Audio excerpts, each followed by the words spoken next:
Assalamualaikum warahmatullahi wabarakatuh. Halo semuanya, kembali lagi di YouTube channel aku.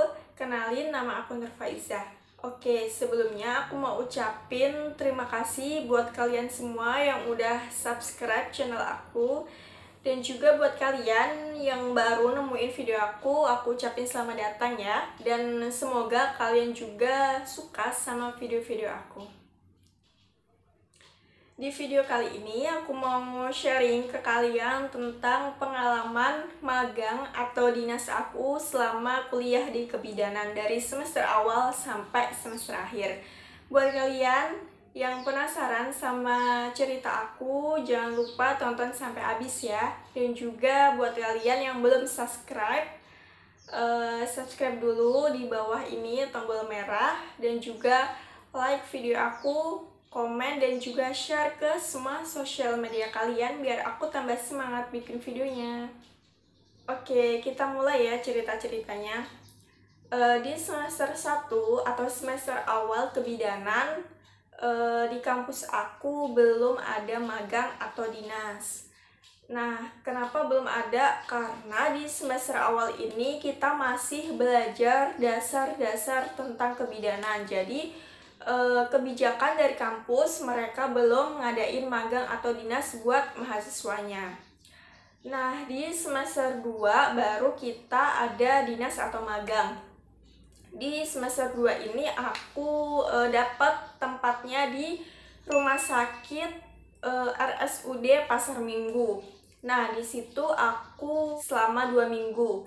1 minggu itu aku ditempatin di bangsal atau di tempat perawatan nifas itu selama 1 minggu, dan 1 minggu aku di poli kebidanan. Nah, waktu aku di bangsal selama 1 minggu aku sama kakak tingkat aku. Nah, jadi yang magang di RSUD Pasar Minggu itu dari kampus aku itu cuma 2 orang. Nah, selama magang itu aku sama kakak tingkat aku itu nggak bareng dinasnya. Jadi misalkan aku dinas pagi, kakak tingkat aku itu dinas malam. Tapi jangan khawatir, di situ bakalan banyak banget mahasiswa yang magang di situ. Jadi kalian nggak perlu takut ataupun khawatir. Kayak gitu. Nah, pengalaman aku selama dinas di bangsal itu pagi dan sore itu kita TTV pasien. Abis itu kita laporin ke kakaknya. Kita juga ngasih obat ke pasien-pasiennya. Dan juga kita nyiapin air di baskom buat pasien-pasiennya itu kayak ngelap badannya gitu. Jadi mereka ada yang nggak mandi, ada juga yang mandi. Yang nggak mandi itu kita siapin air di baskom biar mereka ngelap badannya dan dibantu sama keluarganya, bukan sama kita. Nah, waktu di bangsal itu kita juga disuruh kakaknya buat up infus sama ngeganti cairan infusnya itu.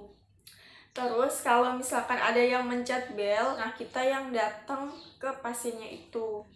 Kita bisa bantu pasiennya itu ya kita bantu, misalkan kita nggak bisa ya kita manggil kakaknya gitu. Nah, abis itu kita juga kadang ngeganti spray pasien gitu, kita yang ngeganti. Jadi di semester 2 ini kita magangnya itu sama kayak perawat gitu. Jadi kita belum masuk kebidanannya gitu. Jadi kita masih belajar keterampilan dasarnya dulu. Nah, aku mau cerita tentang pengalaman aku waktu ngasih obat ke pasien lewat bolus. Nah, karena itu baru pertama kali aku ngelakuinnya, jadi tuh masih ada kesalahan gitu. Kalau ngasih obat lewat bolus itu spuitnya yang ditaruh di bolusnya itu kan harus diputer kan. Nah, waktu itu karena aku nggak tahu, jadi aku langsung tancepin aja tuh di bolusnya itu tanpa aku puter spuitnya. Dan akhirnya obatnya itu waktu aku suntikin itu tuh obatnya tumpah semua guys, tapi nggak semua sih, sedikit yang tumpah. Terus tapi untungnya kakaknya itu nggak marah, terus aku minta maaf ke kakaknya. Habis itu aku disuruh sama kakaknya ngambil kasa buat ngelap yang bagian basah di pasiennya itu. Abis itu langsung dikasih tahu cara-caranya gitu. Jadi kalau mau ngasih obat lewat bolus itu infusnya itu harus dimatiin dulu, baru kita masukin obatnya itu lewat bolus. Nah, jangan lupa spuitnya itu harus diputar biar obatnya nggak muncrat kayak yang aku lakuin waktu itu.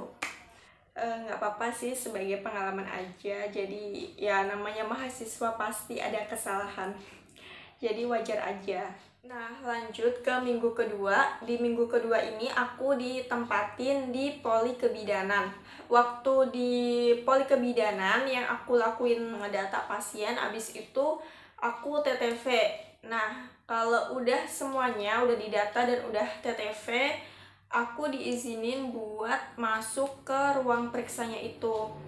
Karena ini di rumah sakit, jadi langsung ditanganin sama dokter.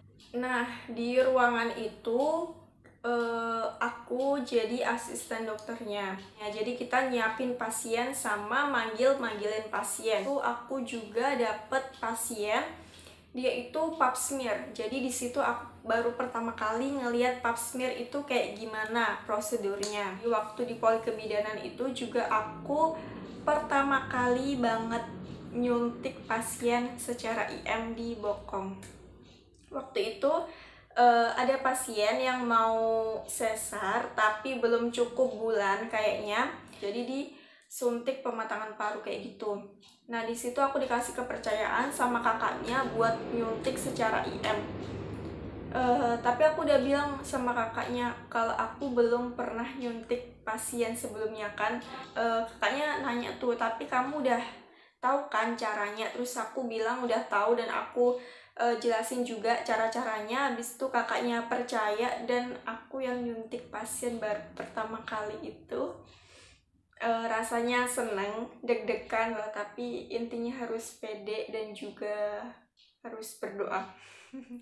Oke, kita lanjut ke semester 3. Nah, di semester 3 ini aku ditempatin di Puskesmas Kecamatan Pasar Rebo selama 7 minggu. 3 minggu kita itu ditempatin di ruang bersalin atau RB. Terus 2 minggu itu kita ditempatin di ruang KIA atau pemeriksaan ibu hamil. Terus 2 minggu lagi itu kita ditempatin di MTBS.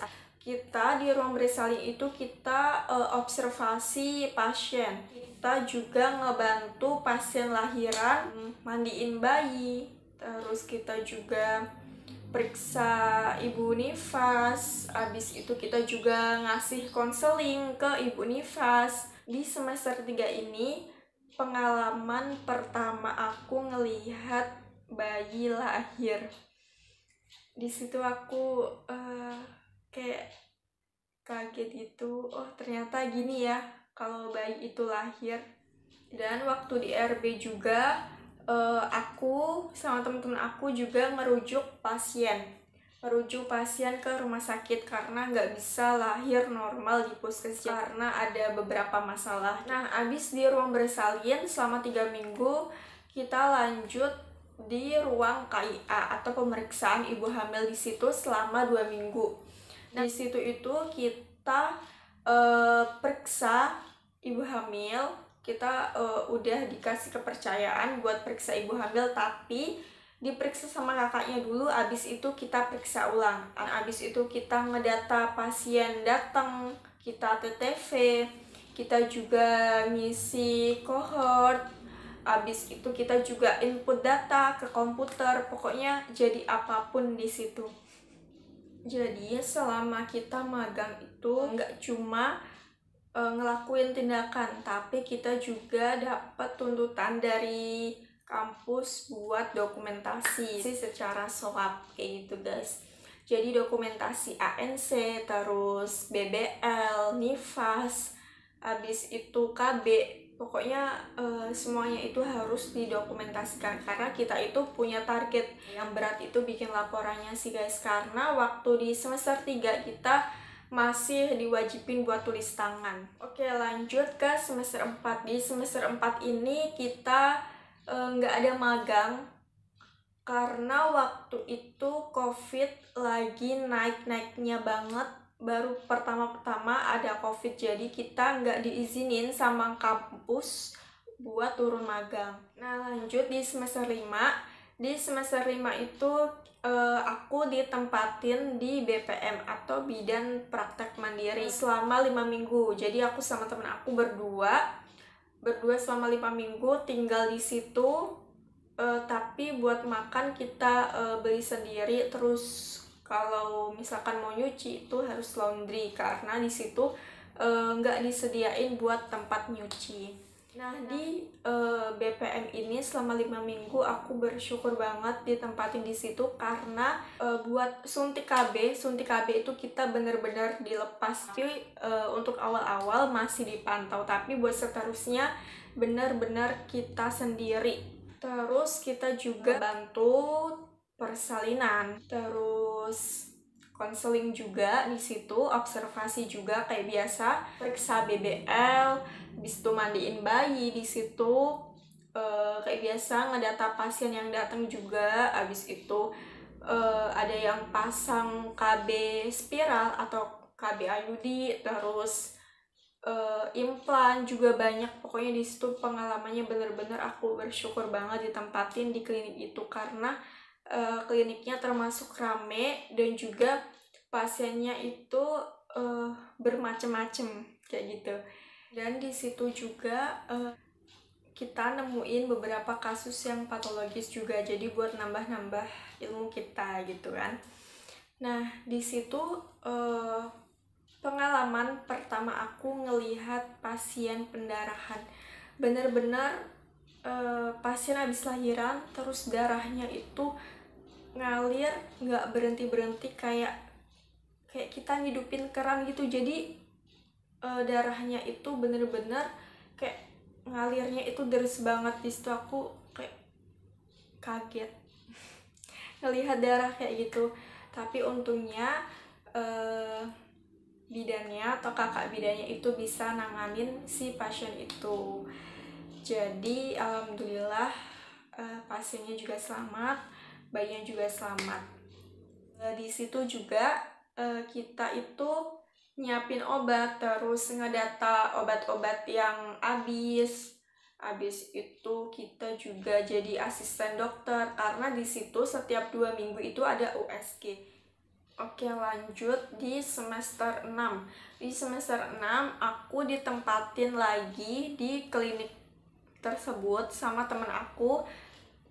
Kita di situ selama kurang lebih 7 mingguan di situ.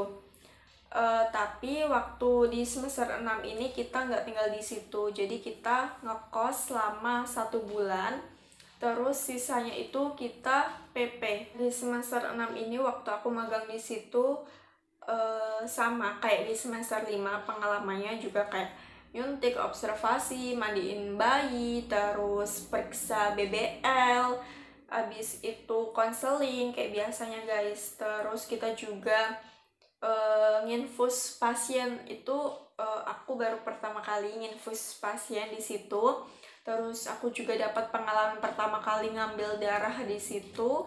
Oke, aku mau ngasih pesan ke kalian yang lagi magang atau yang mau magang, semangat, jangan malas-malasan, jangan takut buat nanya-nanya ke kakaknya, dan juga jangan diem-diem, harus kritis, harus banyak nanya pokoknya biar kita itu bisa.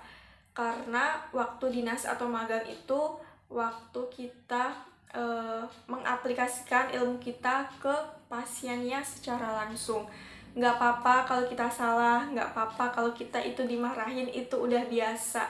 Itu hal yang wajar kalau kita jadi mahasiswa. Tapi kalau kita udah kerja, kita dituntut gak boleh salah, harus bisa semuanya. Jadi semangat buat kalian, jangan